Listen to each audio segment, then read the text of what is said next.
All right, joining me right now to discuss, Jessica Malaty Rivera, infectious diseases expert and the science communication lead for COVID tracking project.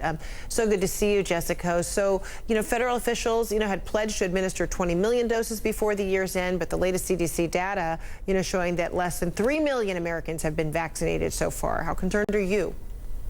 I'm very concerned about this. Honestly, we are short by a lot. I just checked the tracker this morning and those numbers haven't changed this whole weekend. And I understand it is a holiday weekend, so there might be a lag in some of that data being reported. But, the very unglamorous part of vaccine campaigns is stuff like scheduling and staffing. And we've just had a holiday, and these are a lot of logistics to be giving to overstretched hospitals and healthcare facilities to manage right now. Moving at this pace could mean that it would take years to get the kind of vaccination coverage that we need to really get herd immunity.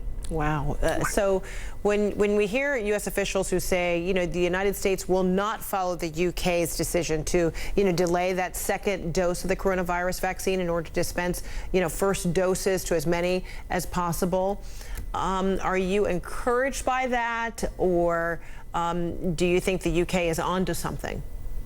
No, I am encouraged by what Dr. Fauci said, because I think we need to be consistent about the data. What we know from the data from Pfizer and Moderna clinical trials is that to achieve those 90% plus efficacy rates, you need both doses. You need to prime and boost the immune system to get to that response. And we can't risk deviating from what we know from the data, because we don't actually have data to show what the long-term immune response will be from just one single dose. So I think we need to be consistent based on the data and move forward as such. And then, this is a real setback when you hear about, this accusation of sabotage. A former pharmacist arrested in Wisconsin on Thursday after removing 57 vials of the Moderna vaccine from a hospital refrigerator that resulted in more than 500 vaccine doses being destroyed. He's now facing 3 felony charges after officials say the man remove the vaccines intentionally.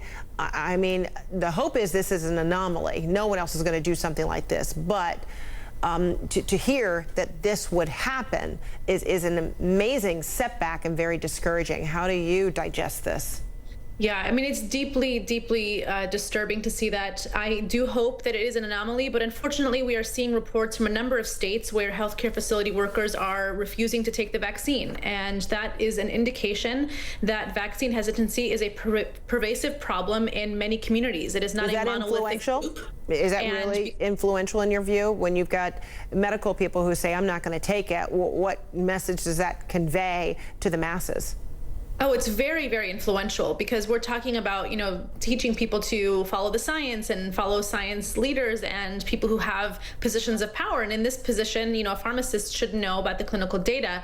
But, again, we have seen vaccine hesitancy and vaccine misinformation come out of many sources, including people in the healthcare community. Now, I want to emphasize that this is a loud minority when it comes to scientists who believe this misinformation, but it also should tell us that we have a lot of work to do beyond just the logistics of vaccine campaigns. We need to be working on the logistics of vaccine education and vaccine communication, because we are seeing really troubling trends of refusal from all kinds of populations. And then this on top of, and we talked about it at the top, the rollout of the vaccine, it hasn't met the mark. The goal of 20 million by December 31st, and still it's something like, 3 million vaccines that have actually been administered. So, do you call this rollout being, disastrous, just ineffective? And is there any way to make up for lost time?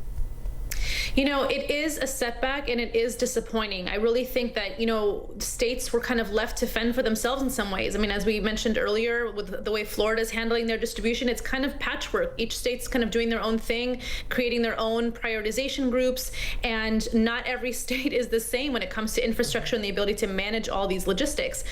They could have been set up for success earlier, and I think it might take a few, several weeks for some of the vaccine sites and respective campaigns to be fully set up and operational. I think the fact that it happened again during the holidays is what's causing a lot more delay. All right. Jessica Malaty Rivera, thanks so much for your time. Appreciate it. And thanks for your work that you are pouring into trying to convey, some strong messaging out there to help everybody understand. Thank you. Thanks so much.